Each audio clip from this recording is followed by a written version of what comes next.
Jordan, we can already call you champ because you've earned a championship. Ricky, how does it feel to earn the distinction of being called champ for the first time at the professional level? It's amazing. I think to be a championship driver at this level says a lot, not only about the driver but about the team.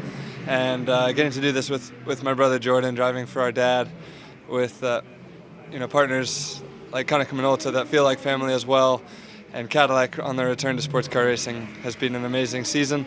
So I can't really comprehend it right now after falling out of the race early, but very excited, and there's definitely quite a big silver lining to this day. Jordan, tell me about the work that went into getting this championship. It was a very clean year up until this last race here. So tell me about this being clean, and then second, why did you blow up the engine?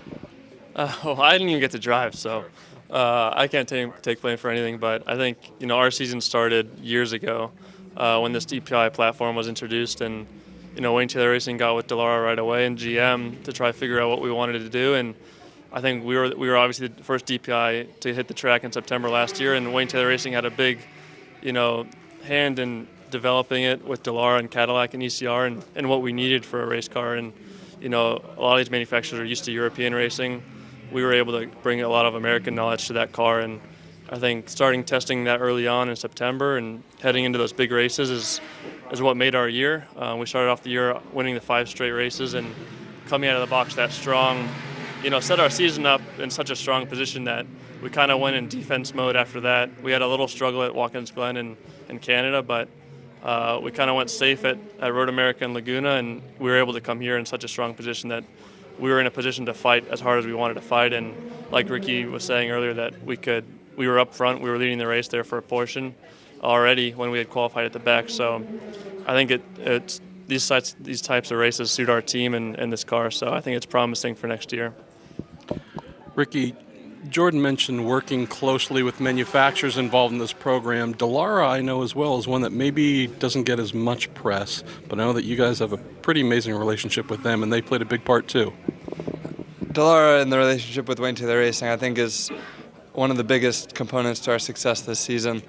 Having a Dallara engineer, multiple engineers at every single weekend, and I think also the openness of our Konica Minolta team to accept new information and learn about a platform that is more closely related to an LMP1 car.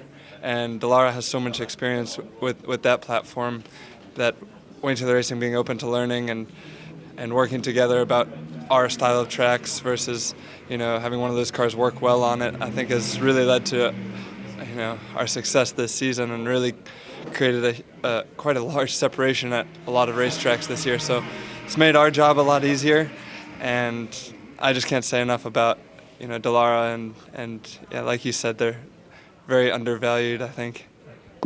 Last question for you guys. So Jordan, obviously, you have the championships in hand. The big rumors, not sure who you'll be driving with next year. Can you confirm finally Danica Patrick's going to be in the car with you? Well, I'm hoping for the 5th seat. My dad will be coming back for the Rolex, and maybe Max in the 6th seat. So it could be a big throwback year. You're not going to Stuart Haas? Can we break that too? We've got to break something here. Come on. This Princess Sparkle Pony needs to be replaced. I might be driving with my dad. I don't think it's going to be Stuart Haas, but if my dad's going to be jumping back in the seat, I don't know if there's going to be room for me. He likes a pretty specific race car. He likes Coke in the drink bottle as well.